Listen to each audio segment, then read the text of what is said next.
할렐루야. 오늘 예배 자리에 나오신 성도님들을 주님으로 축복합니다.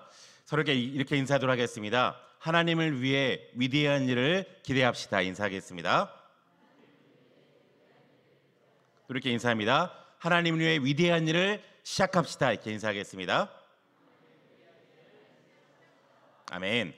오늘 하나님 주신 말씀은요, 신약성경 요한복음 6장 5절부터 14절까지의 말씀입니다. 신약성경 요한복음 6장 5절부터 14절까지의 말씀을 우리 한 절씩 함께 나누도록 하겠습니다. 요한복음 6장 5절부터 14절까지의 말씀, 제가 먼저 5절 말씀을 읽겠습니다. 예수께서 눈을 들어 큰 무리가 자기에게로 오는 것을 보시고 빌립에게 이르시되 우리가 어디서 떡을 사서 이 사람들을 먹이겠느냐 하시니. 6절입니다. 시작. 이렇게 말씀하시면 친히 어떻게 하실 것을 아시고 빌립을 시험코자 하심이라. 빌립이 대답하되 각 사람으로 조금씩 받게 할지라도 200데나리온의 떡이 부족하리이다. 8절입니다.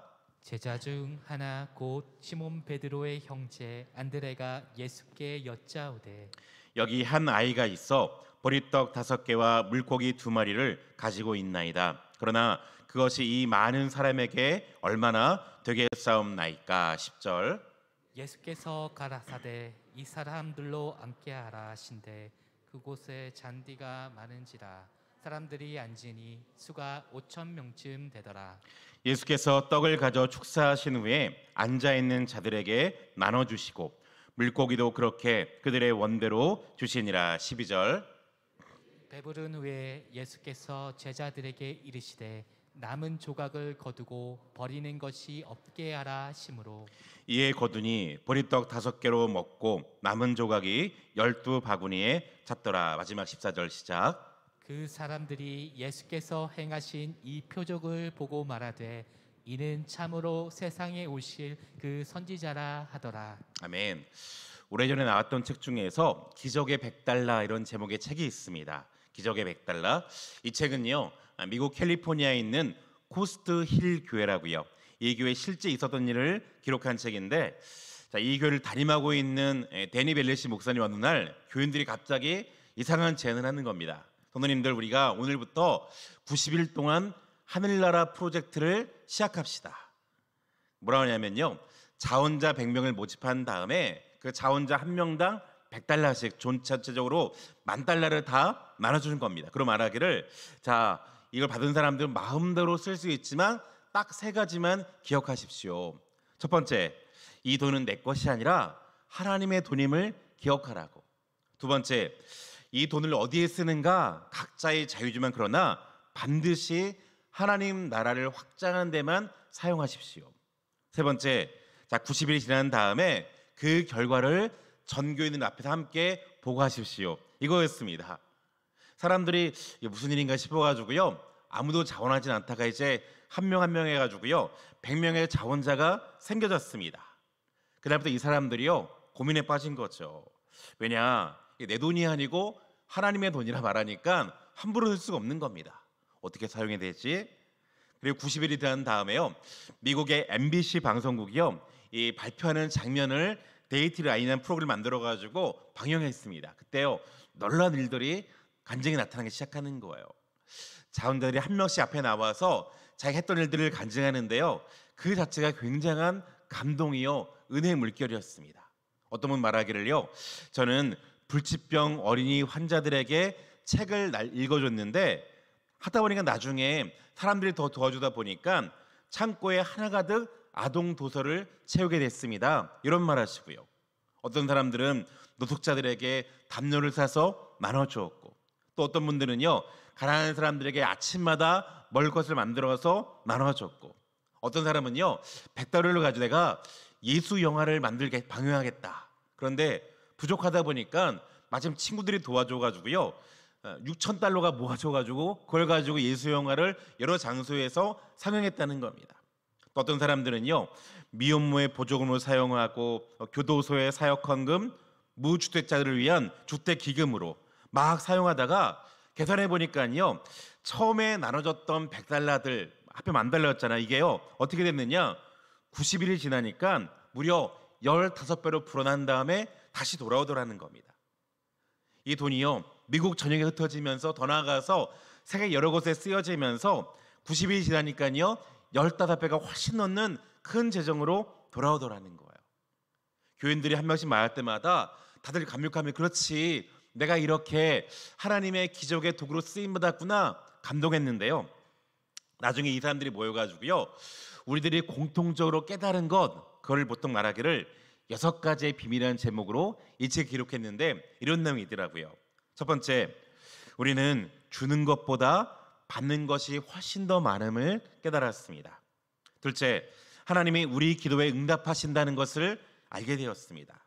셋째, 모든 것이 다 내 것이 아니라 하나님의 것임을 알게 되었습니다. 다섯 번째, 적은 돈으로도 하나님의 큰 일을 할 수 있다 깨달았습니다. 다섯 번째죠. 섬길 기회는 우리 주변에 매일 있구나는 것을 깨달았고요. 마지막이 무엇인가? 우리 인생에서 참으로 중요한 것이 무엇인지를 우리가 진정으로 배웠습니다. 이런 고백을 하더라는 거예요. 우리 교회도 언젠가 한번 해봤으면 좋겠습니다. 재밌을 것 같지 않으세요, 여러분요? 아니신 것 같습니다. 예. 자, 오늘 본문에 보면 너무나 유명한 본문이 기록돼 있죠.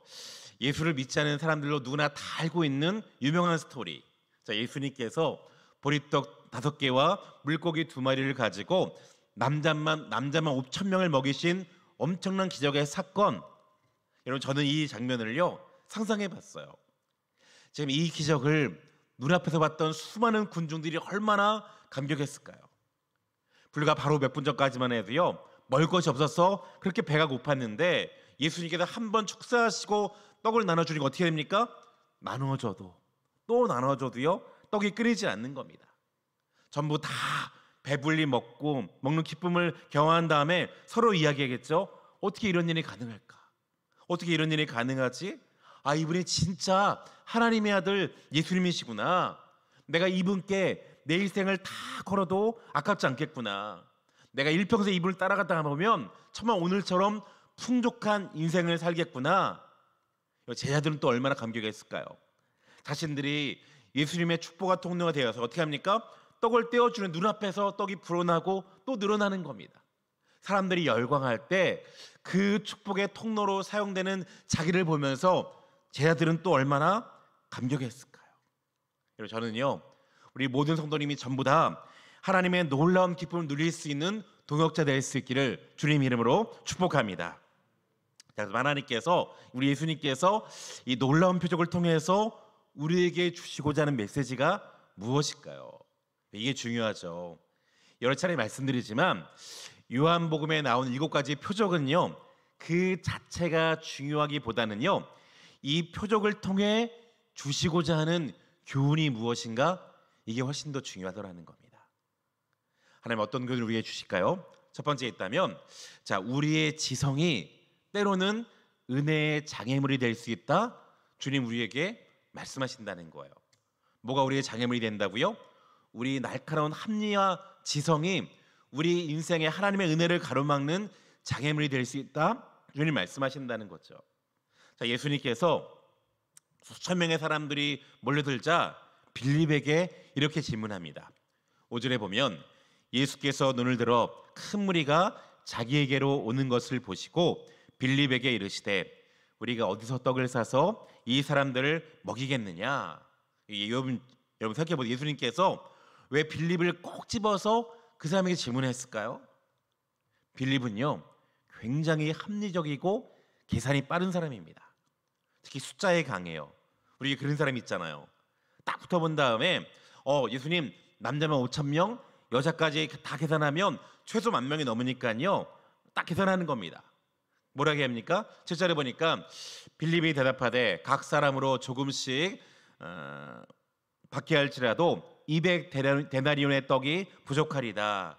우리 말로 이런 거죠. 예수님, 제가 딱 보니까요 3,000원짜리 김밥 한 줄만 딱 돌려도 3천만 원 드네요. 생수 한 병 추가하면 4천만 원. 안 됩니다. 예수님, 만약 이걸요 한 줄씩 부른 게 아니라 배불리 먹으려면 최소 3줄은 먹여야 되는데 그러면 최소 1억이 필요해요. 우리 돈이 없잖아요. 안 된다는 거죠.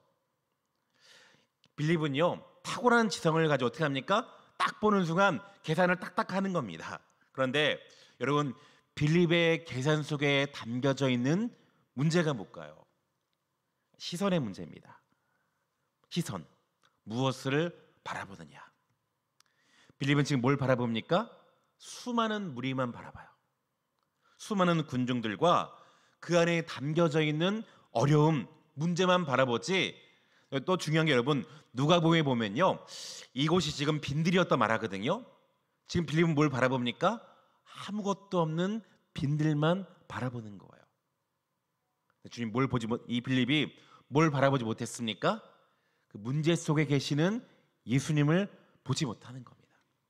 여러분 예수님께서 이 질문하시면서 어떤 대답을 빌립에게 기대했을까요? 주여, 주는 정말로 하나님의 아들이십니다. 주님은 물로 포도주를 만드셨고요 38년 된 병자를 치유하셨고요 죽은 자를 살리는 건 내가 분명히 봤습니다.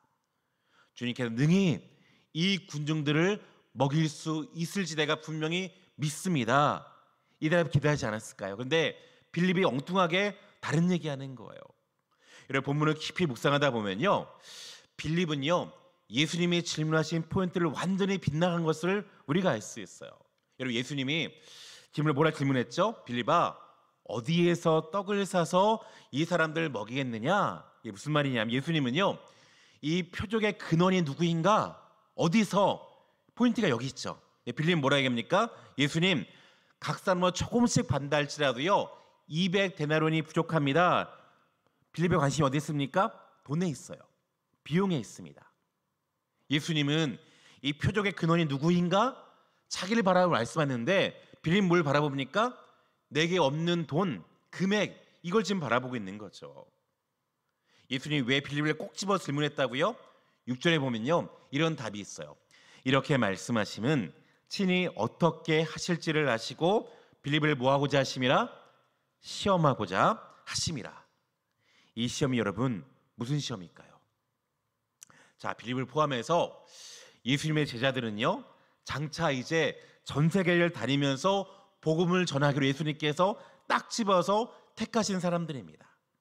이들이 복음을 전하려 세계 방방곡곡 다닐 때마다 분명히요 수많은 시험이 있을 거고 수많은 부족함들이 그들을 기다릴 겁니다. 그 부족함의 문제를 직면하고 수많은 문제를 직면할 때 주님 뭐라 말씀하시는 거예요? 너희가 누구를 바라볼 것이냐? 네 지갑의 돈을 바라볼 것이냐? 아니면 채워주실 주님을 바라볼 것이냐? 시선의 문제라는 겁니다. 오늘날도 가만히 보면 예수님께 와서 예수님 논리적으로 왜 안 되는지를 가만히 설명하는 사람이 있어요. 예수님을 가르쳐요. 주님 가만히 좀 계시라고요. 지금 이 사역하려면요 얼마가 들고 저 사역하려면 얼마가 들고 주님 이거 안 되잖아요. 오늘날 지성인에 불리는 수많은 사람들이요 왜 안 되는지 안 되는 이유와 조건을 주님께 와서요 하나하나 설명합니다. 아 주님 씨알도 안 먹힌 얘기 그만 좀 하시라니까요. 이 빌립의 문제가 뭐예요? 다시 말씀드리지만 말씀하신 분이 하나님이신데 그 하나님을 보는 것 같이 누굴 바라보니까 문제만 바라보는 겁니다. 텅 빈 들판 바라보고 안 되는 이유들을 하나하나 내라는 것 이게 빌립과 같은 현대인들의 심각한 문제인데 이게 뭐가 문제된다고요? 그 똑똑한 지성이요 은혜를 가로막는 장애물이 되더라는 겁니다. 여러분 1974년에 우리나라 여의도 한복판에서요 엑스프로 74 대회가 열렸습니다. 그때 이제 주제가 뭐였냐면 민족의 가슴마다 그리스도를 심어서 수많은 사람들의 마음 가운데 그리스도의 계절이 오게 하자 이게 주제였거든요. 그래서 제가 자료를 찾아보니까요 매일 평균 60만 명의 엄청난 인파가요 여의도 광장에 모여서 뜨겁게 아침부터 밤까지 집회하고 기도하고 나라를 위해서 부르짖었습니다. 그런데 이 당시 여의도는요 부대 시설이 전혀 없었다는 거예요. 이 많은 군중들이 모이면 밥을 어디서 해먹느냐. 이 준비하는 사람들이요 목사님 이거 안 됩니다. 준비위원장 김주건 목사님이었는데 불가능합니다. 아니 은혜 받는 것도 좋지만 이 사람들 어떻게 밥을 먹이냐고. 직장인들은 괜찮지만 이 중에 절반 30만 명의 대학생들 젊은 사람들인데 어디서 밥을 먹습니까? 안 됩니다. 그때 CC 대표였던 김중훈 목사님의 간증을 보니까요, 이분이 어느 날 오병이의 말씀 묵상하다가 걸어다니는 기도하는데 눈에 갑자기 뭐가 보여졌다는 겁니다. 뭐냐면 그 공장에 있는 정유 탱크였다는 거예요.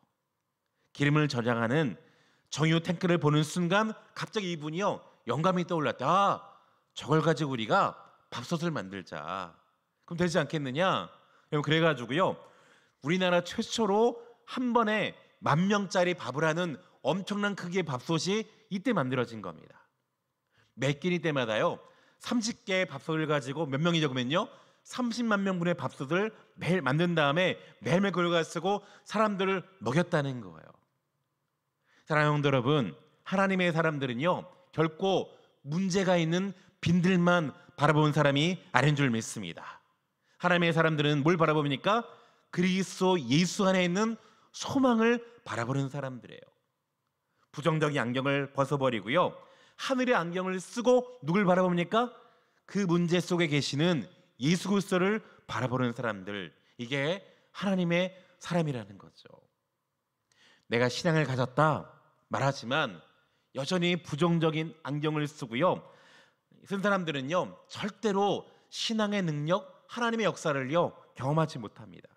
그러나 철저하게 예수님 바라보고 그분 안에서 믿음을 고백하는 사람들은요 그 믿음 때문에 오늘도 빈들에서 하나님의 기적을 바라보게 될 줄 믿습니다.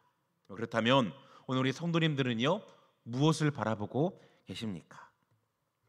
우리 등집교회 모든 성도들이 다 믿음의 눈을 들어서 주님 바라보고 하나님의 일하심을 다 경험할 수 있기를 주님 이름으로 축복합니다.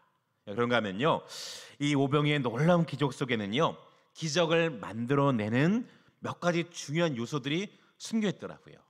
첫 번째, 이 오병이의 기적을 가져오는 요소가 무엇인가? 첫 번째는요, 한 소년의 작은 헌신이 있습니다. 9절에 이런 말씀이 있죠. 여기 한 아이가 있어 보리떡 5개와 물고기 2마리를 가지고 있나이다. 여기 이때 보리떡이 무엇인가 찾아보니까요, 여러분, 제가 예전에 우리 교회 식당에서 누군가 개떡을 만들어 왔습니다. 맛있길래 막 먹고 있는데 어떤 곳에서 말씀하기를, 목사님, 이 개떡이 지금이야 별미지 자기가 어릴 때는요 가장 가난할 때 먹는 음식이었다는 거예요. 이분이 말씀하기를, 옛날에 먹을 것이 부족하다 보니까 돼지에게 먹이는 쌀겨, 보리겨를 가져다가 빻아가지고 겨우 밀가루 조금 섞어 만든 떡, 그게 바로 개떡이었다는 거죠. 이스라엘의 보리떡도요 이 개떡과 거의 흡사합니다. 예수님 당시의 보리떡은요 가장 가난한 집에서 아이들에게 좋은 음식이었고요, 특별히 아이들에게 줄 뿐 아니라 그냥 나귀 같은 짐승에게 먹이는 이런 음식이었어요. 이게 보리떡입니다. 여기 물고기가 무엇이냐? 물고기를 번역된 단어가 옵사리온이라는 헬레어 단어인데요, 옵사리온이 뭐냐면, 여러분 낚시꾼들이요 낚시하다가 큰 고기는 낚지만 작은 고기는 버리지 않습니까? 그런데 그물 가지고 하다 보면요 빨리 오는 작은 물고기들이 있어요. 먹지도 못하고요 버리기도 애매하고, 어떻게 하냐면 이것들을 어부들이요 바닥에 툭 던지면 그 당시에 가장 가난한 사람들이 와서 그것들을 하나하나 주워다가 소금에 절인 다음에 먹습니다. 이게 바로 옵사리온, 성경에 기록된 고등어가 아니고요 조그만 새끼손가락 이만한 물고기라는 게, 이게 옵사리온이에요. 그러니까 합쳐지면요 예수님께 바쳐진 보리떡 5개와 물고기 2마리가 뭡니까? 이 당시에 가장 가난한 사람들의 한 끼 식사, 한 끼 도시락이라는 거죠. 그런데 이 보잘것없는 음식에서 기적이 나온 겁니다. 아니, 더 정확히 말하면 이 보잘것없는 음식을 주님께 드렸을 때 그 어린아이의 작은 헌신을 통해서 기적이 일어난 거죠. 여러분, 이 오병이의 기적은요 그냥 하늘에서 뚝 떨어진 게 아니었어요. 뭘 통해 이루어집니까? 이 어린 소년이 드렸던 작은 헌신, 이것이 하늘의 씨앗이 되어서 예수님 이걸 통해서 일하셨다는 겁니다. 같은 본문을 기록했던 마태복음이요 이런 말씀인데 같이 읽을까요? 시작. 이르시되 주님 뭐를 말씀하세요? 가져오라는 겁니다. 어린아이의 작은 도시락 괜찮다. 가져오라. 여러분, 예수님이 왜 가져오라는 말씀하셨을까요?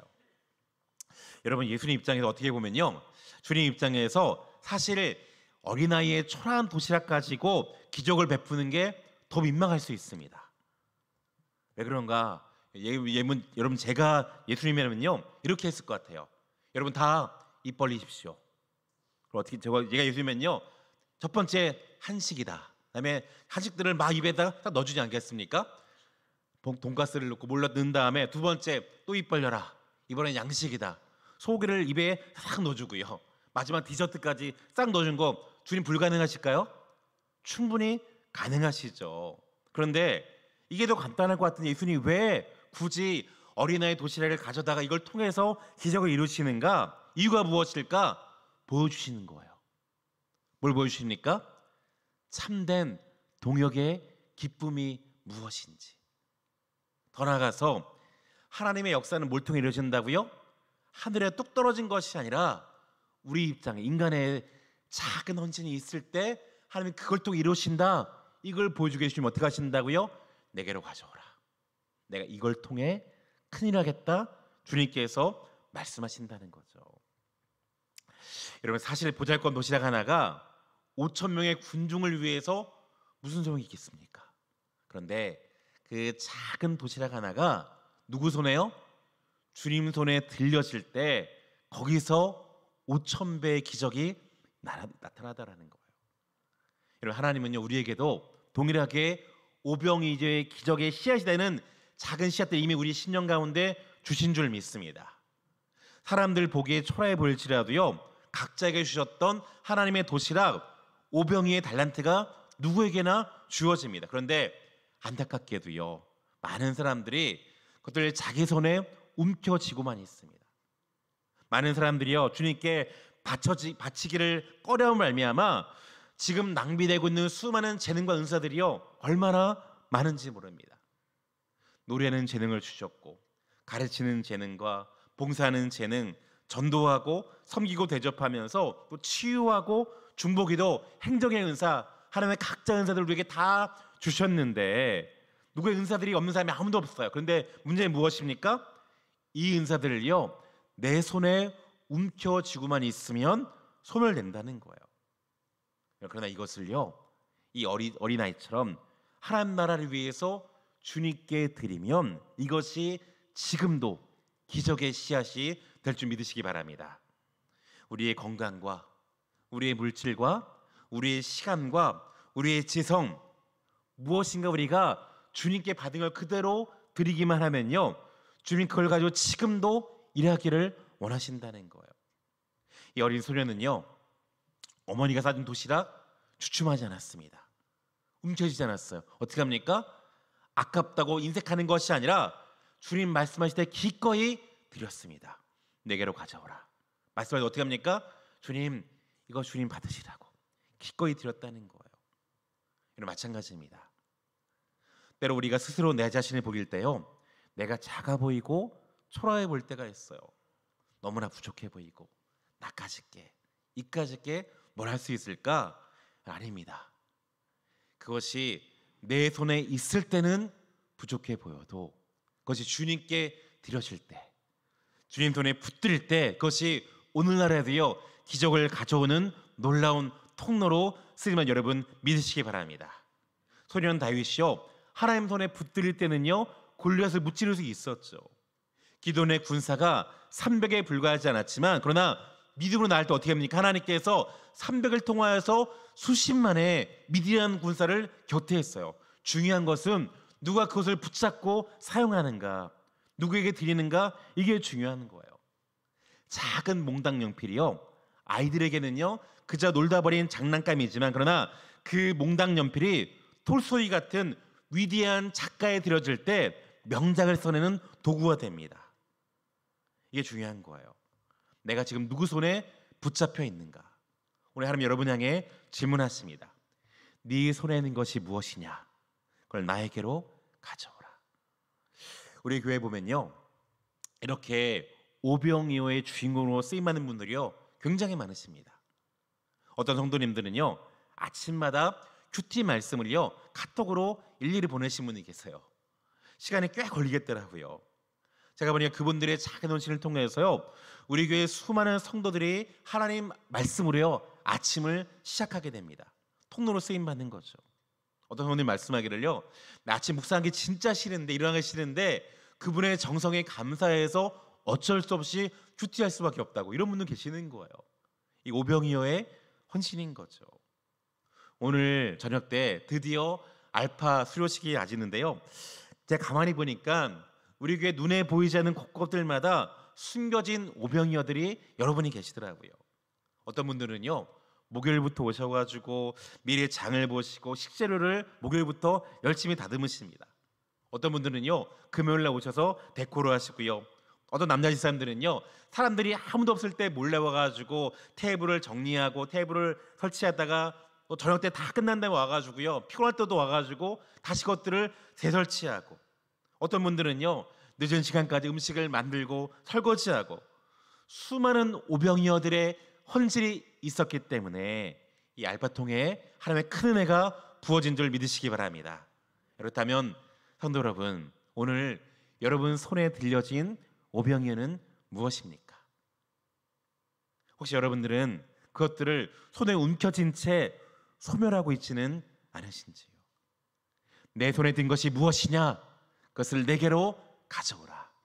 주님 말씀하실 때 여러분의 오병이어를 기꺼이 드림으로 주님의 일하심을 다 경험할 수 있기를 주님 이름으로 축복합니다.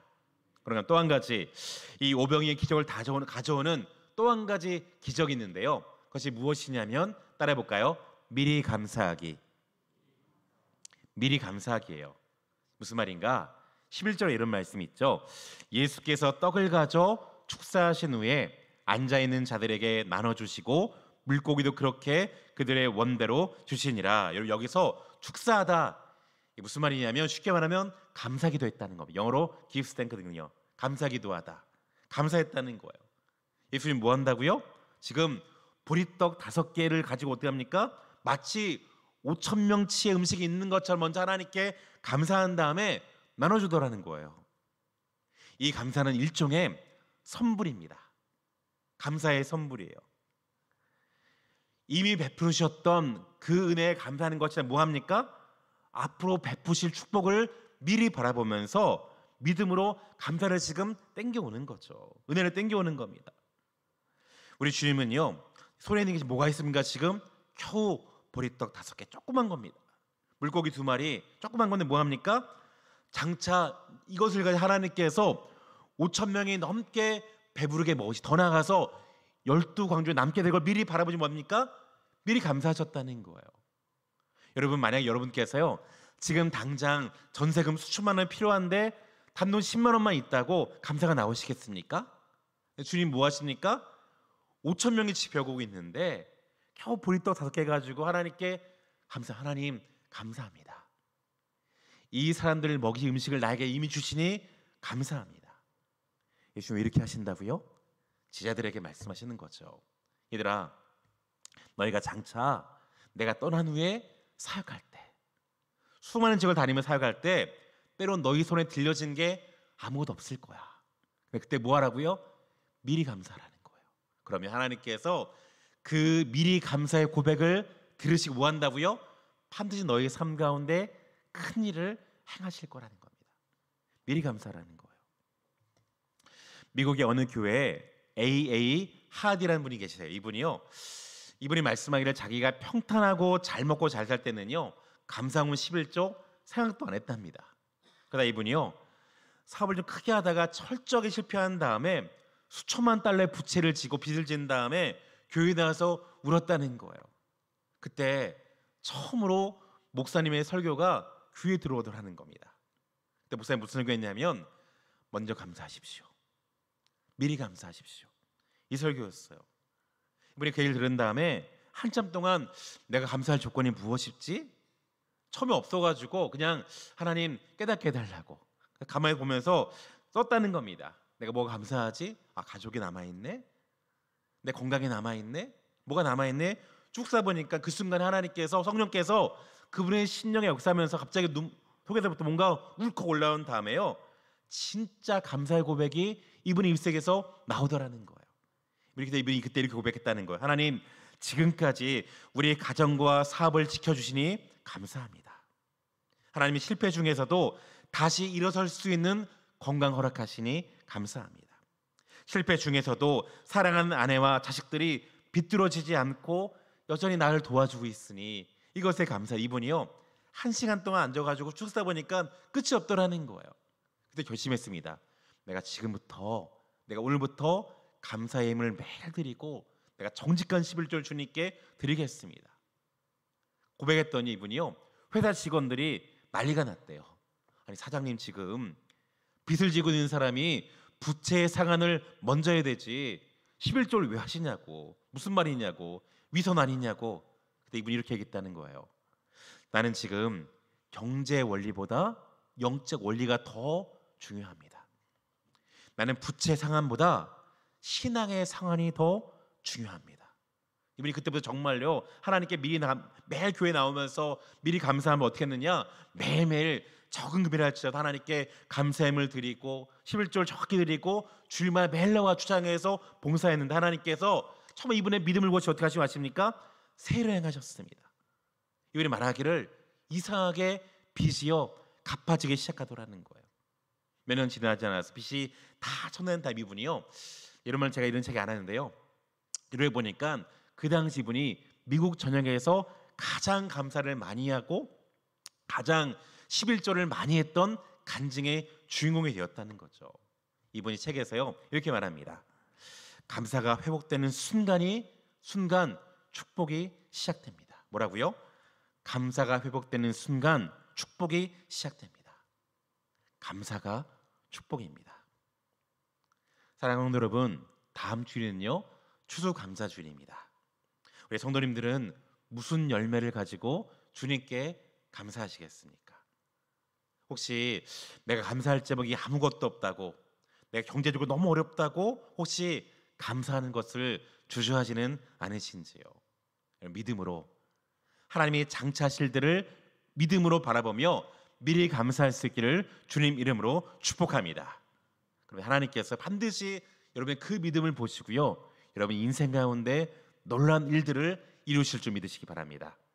특별히 이번에 우리가 이번 추수감사주일 헌금은요, 필리핀에 사역하시는 남윤정 성도, 우리 파송 성도님입니다. 우리가 그분께 다 전해 드리기로 당회에서 결의했어요. 제가 지난주 단일 기도하다가 갑자기 기도회 중에요 선교사님께 카톡이 날라온 겁니다. 뭐라 그러시냐면 저한테 목사님 지금 섬기는 현지인 교회에서 차량이 꼭 필요하다고, 차량이 있다고, 지금 차가 다 가 있는데요 이 차를 가지고 성도를 옮기는 게 불가능하다고. 그래서 이분이 말하기를 3천만 원이 필요하다는 거예요. 한국교회 어려운 거 알지만 우리 너무 필요하기 때문에 꼭 부탁드린다고. 여러분, 제가 처음에 어떤 마음 드는 줄 아십니까? 처음엔 제가요 살짝 무시했습니다. 왜냐하면 뭐랬냐면 제가 속으로요, 우리 교회도 좀 재정이 필요한데 지금 우리가 얼마 전에 25인승 차량 구입할 결의이기 때문에 8천만 원이 필요한데 돈이 어디 있냐고. 여기 저 공사할 때가 산더미같이 많은데. 여러분, 제가 창피하지만요 딱 1분밖에 생각 안 했습니다. 즉시 생각을 돌이켰어요. 아니지, 이분이 얼마나 힘들었으면 필요하면 요청하실까. 하나님이 왜 이 기도의 중간에 나에게를 보게 하실까. 어떤 말 드리냐면 지금 주님께서요 우리 교회 믿음을 시험하시는구나, 이런 마음이 드는 겁니다. 그래서 어떻게 했냐면 바로 당일 요청한 다음에 장로님 모였는데 장로님들이 기꺼이 동의해 주세요. 목사님, 그런 일을 우리가 하자고. 우리가 결의하지 않았냐. 우리가 기꺼이 우리가 부족할지라도 그곳에 우리가 보내자고. 얼마나 감사한지 모릅니다. 여러분, 다음 주 오실 때 여러분 아무도 빈손 들고 오지 마시기를 축복합니다. 코로나 기간 동안 힘들었지만 여러분 돌아보면요 분명히 감사의 제목들이요 그 와중에 있었을 겁니다. 주님 우리에게 준 은혜를 기억하면서 여러분 감사함을 다 드릴 수 있기를 주님으로 축복합니다. 그럼 분명히 주님께서 그 오병이어를 받으시고 그 선교 시간에 반드시 하나님의 놀라운 일들을 이루시길 여러분 소망하시기 바랍니다. 말씀 마무리할 텐데요, 한 가지 얘기를 드리면 마무리할 텐데, 여러분 드렸던 말씀입니다. 어떤 이야기가 있는데요, D.L. 무디가 미국 전역을 다니면서 순회 전도를 하는데요. 한 소녀가 달려오는 거예요. 무디 선생님, 나도 선생님처럼 하나님의 사랑을 많이 받고 싶고 하나님께 쓰임 받고 싶은데 내가 어떻게 하면 선생님처럼 쓰임 받을 수 있을까요? 무디가 말합니다. 하나님이 너를 어떻게 쓰실지 성경을 보라고. 소녀가 말해요. 저는 근데요, 글을 배우지 못해서 성경을 못 읽습니다. 또 얘기했어요. 무디가 말합니다. 그러면 네가 가지고 있는 작은 것들을 드려라. 그러면 하나님께서 그 작은 헌금 받으시고 일하실 거라고. 이 소녀가 말하기를, 근데 선생님, 우리 집은 가난해요. 엄마 아빠한테 용돈 한 번 타본 적이 없고 나 돈 하나도 없다고. 무디가 또 말합니다. 그렇다면 네 몸으로 봉사하면 어떻겠니? 하나님께 네 자신을 들어보라고. 소녀가 말합니다. 저는요, 장애가 있어요. 병이 많습니다. 하나님이 이런 병 있는 사람도 사용하실까요? 나 같은 사람도 받으실까요? 근데 무디가 얘기합니다. 물론이지. 하나님이 너를 사랑하신다. 하나님이 네 몸도 기꺼이 받기 원하셔. 그 순간 이 아이의 얼굴이요, 선사처럼 환하게 밝아지는 겁니다. 무릎을 꿇고 눈물을 줄 흘리는데요, 그 얼굴이 사람의 얼굴이 아니에요. 그 순간 무디와 동역자들이요, 그 아이를 가운데 온 다음에 간절히 기도하면, 하나님, 이 소년을 받으소서, 이 어린 아이를 받으소서. 그때 아이가요, 중얼중얼 기도하더라는 거예요. 하나님, 내 모습 이대로 받으시옵소서. 내 모습 이대로 받으세요. 그 순간에 기도하던 한 사람이요, 그 아이의 기도를 들으면서 감동해가지고요, 만들었던 찬양이 이 찬양입니다. 나 주의 도움 받고자 주 예수님께 빕니다. 그 구원 허락하시사 나를 받으시옵소서. 내 모습 이대로 주 받으옵소서. 날 위해 돌아가신 주 날 받으시옵소서. 무디가요, 천국을 다니며 찬양할 때마다 이 찬양 울려 퍼지는 곳마다 상처난 심령들이 치유됩니다. 이 노래가 불려지는 곳마다 연약한 사람들이요, 새 힘을 받고요, 이 노래 울려 퍼지는 곳마다 절망에 빠지는 사람들이 용기를 얻고요, 이 노래 부르는 수많은 사람들이 주님, 내가 여기 있사오니 나를 봐달라고 선교의 위대한 행렬 가운데 동참하더라는 거예요. 뭡니까? 이 작은 소녀의 헌신이요, 오병의 기적을 일으켰다라는 거죠. 여러분 생각해 보면 우리 모두는요, 오병이어처럼 보잘것없는 존재할 수 있습니다. 무엇 하나 내세울 게 없죠. 그러나 주님 말씀합니다. 나에게 가져오라. 나에게 가져오라. 내가 것들을 받고 네 삶 가운데 새 일을 행하기를 원하노라. 그때 이렇게 말씀하십시오. 하나님, 내 모습 이대를 주님께 드립니다. 하나님 받으시고 주 영광 위에 사용하여 주옵소서. 그때 분명히 하나님의 강한 손이 여러분과 함께 하셔서 놀라운 기적의 주인공으로 반드시 여러분들이 사용되게 되실 줄 믿습니다. 우리 함께 말씀 기억하면서 이 찬양하기 원합니다.